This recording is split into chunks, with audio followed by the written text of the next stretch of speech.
after 3 days of protest, the truckers' delegation has called off the stir. This after truckers' body and government representatives held a meeting. The truckers' delegation has said that the government has assured consultations as for the new hit-and-run law, which is what the truckers were objecting. Truckers' Congress has appealed for strike to end. उच्च स्तरीय meeting हुई है और हम स्पष्ट करना चाहते हैं, ये सरकार की मैं बोल रहा हूं, जो सरकार ने अपनी स्टेटमेंट दी है, मीडिया में दी है और प्रेस रिलीज थोड़े ही समय में सब लैंग्वेज में आपके पास आ जाएगी। उन्होंने स्पष्ट कर दिया है कि 106 2 10 साल की सजा जुर्माना का कानून लागू नहीं है और इसे आगे हम चर्चा करेंगे और हमें आश्वासन दिया है और ये हम भी उनसे अश्योर्ड करके आए हैं कि कानून आगे भी लागू नहीं होएगा। एक प्रक्रिया है, आज हमारा हल निकालना था, हमने हल निकाला है। कानून आज की डेट में लागू नहीं है और आगे भी लागू नहीं होगा। All India motor transport Congress के प्रतिनिधियों से आज 2 जनवरी 2024 को विस्तृत चर्चा की। सरकार ये बताना चाहती है कि ये नए कानून एवं प्रावधान अभी लागू नहीं हुए हैं। हम ये भी बताना चाहते हैं कि भारतीय न्याय संहिता की धारा 106(2) को लागू करने से पहले all India motor transport Congress से विचार विमर्श करने के बाद ही निर्णय लिया जाएगा। हम all India motor transport Congress तथा सभी वाहन चालकों से अपील करते हैं कि आप अपने अपने कामों पर वापस लौट आएं। धन्यवाद। One of the main key demands of the All India Motor Transport Congress was that the government keep it in abeyance and have a discussion with the stakeholders. Something that they said had not been done, and it's in that context that the Home Secretary made that appeal and requesting the All India Motor Trade Congress representatives to take a decision and call it back because the government has not yet implemented it and that they will be consulted. So once that assurance was given, most of the transport unions had decided to go back and tell their various stakeholders, their various representatives across the country to withdraw from the strike because this is a major assurance, and then they will have another meeting and take a decision. But definitely a big breakthrough for the government in terms of finding a way forward, but also an assurance that the new criminal law, in particular to hit and run, will not be implemented unless they consult the All India Motor Trade Congress and take their views into account.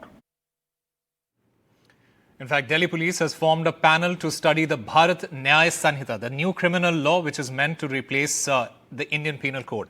The panel has been formed to study the law and formulate an implementation plan. The panel is headed by Special Commissioner rank officer.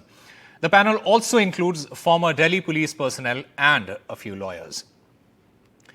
And Supreme Court to announce its judgment on Wednesday on a batch of petitions seeking court-monitored probe into allegations made in the Hindenburg report. Short sellers Hindenburg had leveled charges of stock market manipulations against the Adani Group. Adani Group had, in fact, rejected all charges. Arvind Gunasekar has more details. Tomorrow, Supreme Court will pronounce judgment on a batch of petitions that sought for investigation into Hindenburg report against Adani Group of companies. Hindenburg had accused several irregularities and alleged malpractices against Adani Group of companies, and that's why, based on the Hindenburg report, several petitions were filed in Supreme Court asking for a detailed investigation into the Hindenburg report. Earlier, Supreme Court had set up a committee to look into the matter, and the Supreme Court appointed committee has already submitted its report, and the SEBI has also conducted its own investigation, and SEBI has also filed its interim report. So after going through both the reports, Supreme Court heard the arguments of both the sides in detail, and that's why Supreme Court reserved the orders. So tomorrow, Supreme Court will be pronouncing judgment on a batch of pleas that sought for investigation into Hindenburg report on Adani Group of companies. In Manipur, after violence on the first day of the new year, another spell of violence was reported from More on the Myanmar border today. In the last 24 hours, at least 4 persons have died and at least 15 people are injured, including 7 security personnel who had to be airlifted from More to Imphal. Once again, raising the concerns over looted automatic weapons in the hands of miscreants as a major security concern. BM Sunzu and Ratndeep Chaudhary bring us this report. a curfew, much tension at Lilong, in the Thobal district, just 15 kilometers from capital Imphal. A day after 4 people were shot dead and 8 people were injured after indiscriminate firing with automatic weapons by a group of men who came posing as Manipur police commandos in vehicles resembling those used by security forces, allegedly for extortion. The incident has revived major concerns over looted weapons during Manipur's ethnic violence last year. इन्होंने law and order situation को अच्छी तरह से maintain करना चाहिए था। Uniform police commando का ये यूनिफॉर्म ड्रेस पहना के यहाँ पे आके डिमांड करने का ये यहाँ तक उनका विल्स, यहाँ तक उनका ये हिम्मत आया है।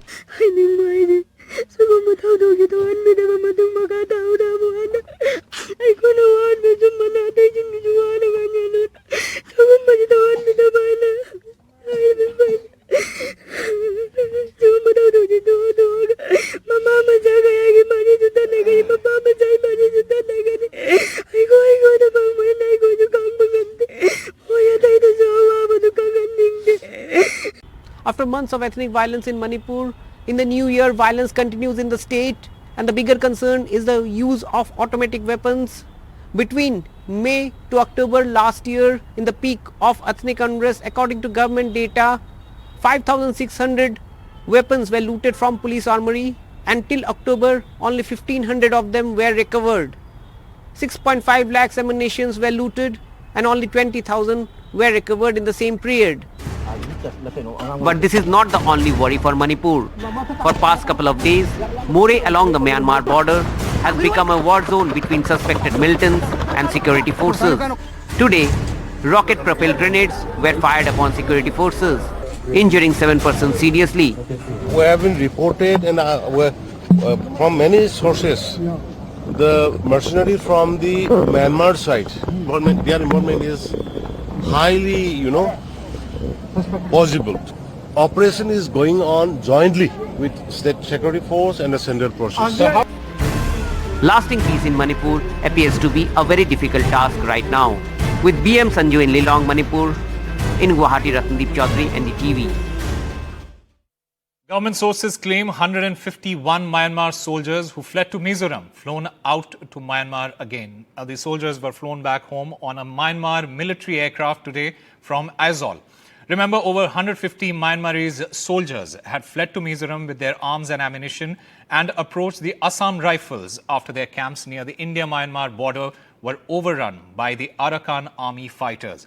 Some of the fleeing Myanmar soldiers were critically injured in the gun battle, and basic medical treatment was provided to them by the Assam Rifles.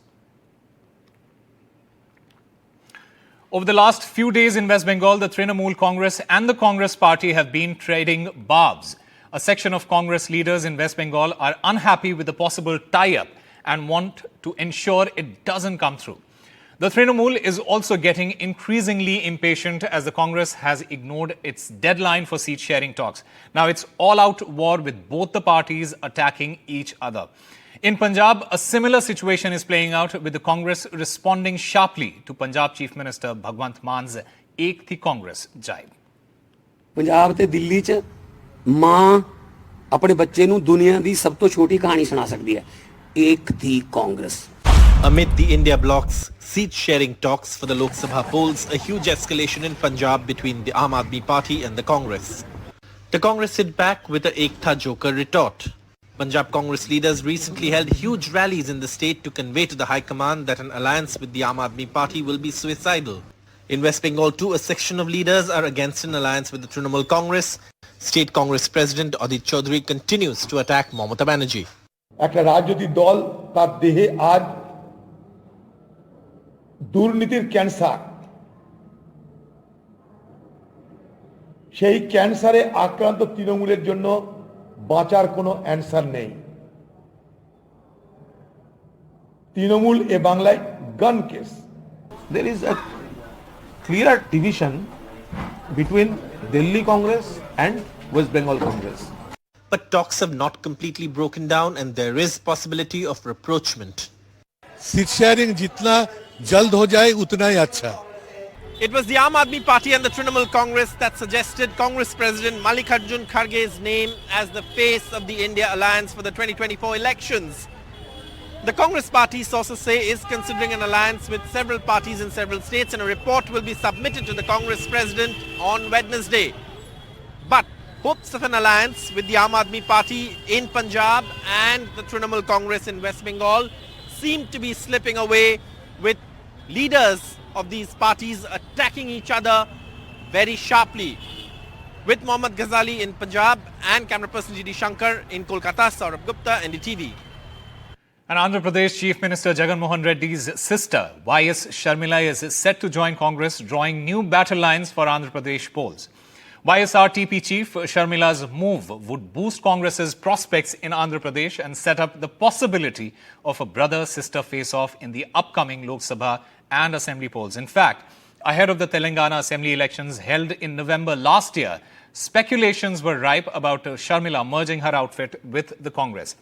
Sharmila, daughter of former Andhra Pradesh Chief Minister late Y.S. Rajasekhara Reddy, has now decided to join Congress after talks between her and former YSRCP MP Y.V. Subba Reddy, her uncle, failed. Congress పార్టీతో కలిసి పని చేయడానికి నాకు కూడా ఏ అభ్యంతరం లేదు. ఎందుకంటే ఈ రోజు కాంగ్రెస్ పార్టీనే మన దేశంలో అతి పెద్ద సెక్యులర్ పార్టీ. ప్రతి ఒక్కరికి భద్రతనిచ్చే పార్టీ కాంగ్రెస్ పార్టీ కనుక కాంగ్రెస్ పార్టీని బలపరచాలని మేము నిర్ణయించుకున్నాం.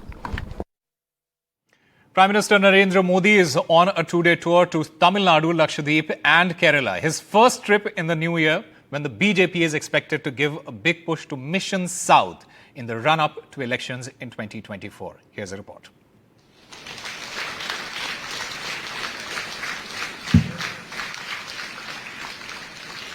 Bharathidasan University in Tamil Nadu's Tiruchirappalli was Prime Minister Narendra Modi's first stop, after which the Prime Minister formally opened a state-of-the-art international terminal at Tiruchirappalli Airport, a confluence of tradition and modernity built at a cost of 1100 crore rupees. मैं दुनिया में कहीं भी जाता हूं तो तमिलनाडु की चर्चा किए बिना रह नहीं पाता। दिल्ली में संसद की नई इमारत में पवित्र सेंगोल की स्थापना की गई है. The Prime Minister inaugurated 16 infrastructure projects worth nearly 20,000 crores that are expected to boost the economy and create jobs. 2014 से पहले के 10 सालों में केंद्र सरकार की तरफ से राज्यों को 30 लाख करोड़ रुपए के आसपास ही दिए गए थे. 2014 से पहले के 10 साल में तमिलनाडु को जितनी राशि केंद्र सरकार के मिली थी, उससे 2.5 गुना ज्यादा राशि हमारी सरकार ने दी है. At Lakshadweep, the Prime Minister fulfilled his promise of a submarine optical fiber link that is expected to increase internet speed 100 times. Night in Lakshadweep and flies to Thrissur in Kerala tomorrow afternoon. The Prime Minister's first tour in the new year to the south of the country certainly sends an important political message. Out of the 131 Lok Sabha seats in the south, the BJP has never won in 84 seats. So with its Mission South, the party is certainly hoping to make gains in 2024. With camera person Nagraju, Uma Sudhir, NDTV. 3 people, including a 19-month-old child, have died in a collision between 2 cars after one of them lost control following a tyre burst in Andhra Pradesh in East Godavari district. This accident occurred on the national highway near Bandhapuram. One of the cars, after hitting the divider, went on to the other side of the road and collided head-on with a car which was heading to Hyderabad from Visakhapatnam. Now, the CCTV visuals show both cars colliding at a high speed. The police say that 11 people were travelling in both the cars. 3 of the 4 persons travelling in the car heading to Hyderabad were killed in the collision. 8 others were injured and shifted to hospitals. The condition of 4 of them is stated to be very critical.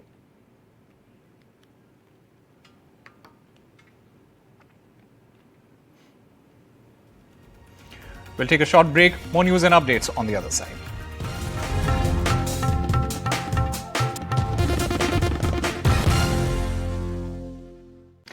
With the Ram Temple opening just days away, NDTV has been reporting on many aspects of how the temple town has seen a big infrastructure push. But Ayodhya's story is not just about wide roads or a glitzy airport or a railway station. Many of its residents have lived here for decades, and two brothers, Shankarlal Srivastav and Bhagwant Prasad Pahari, have been stitching clothes for the Ramlala deity for decades. Here's a report. Ramchandra की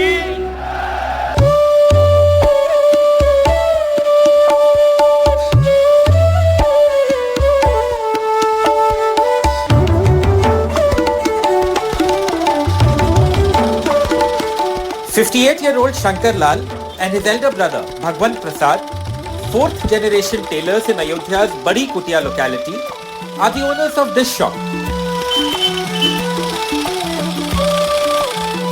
The only one authorized to stitch clothes for deities in the temple town.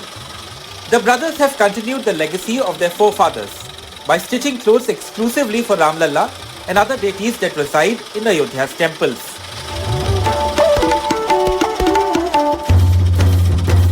This machine was purchased by their great-grandfather in 1857 at the cost of 20 rupees. It worked for decades and was replaced with the new one in 1985. Each year, the brothers get an order of 7 sets of clothes from the government for a payment of rupees 1,100 per set per year. The other source of income for the brothers is from payments made by devotees who purchase clothes for idols from their shop. With the Ram temple set to open this month, the brothers hope they can continue to make clothes for Ramlalla and also better their economic condition. जैसे पुजारियों का तनख्वाह नियुक्त किया गया है, हमको भी तनख्वाह नियुक्त किया जाए और हमें वहाँ रामलला का पोशाक बनाने के लिए एक छोटा सा, जैसे हमारा एक छोटा सा दुकान है, वहाँ हमें छोटी सी दुकान दी जाए और प्रभु का निरंतर मैं सेवा करता रहूँ. The old doors of this shop reflect the old Ayodhya, but with the new Ayodhya being built, the people working inside these doors hope that they will also see a new future. With camera person Rajesh Gupta, Pramod Srivastava and Tanish Punjabi for NDTV.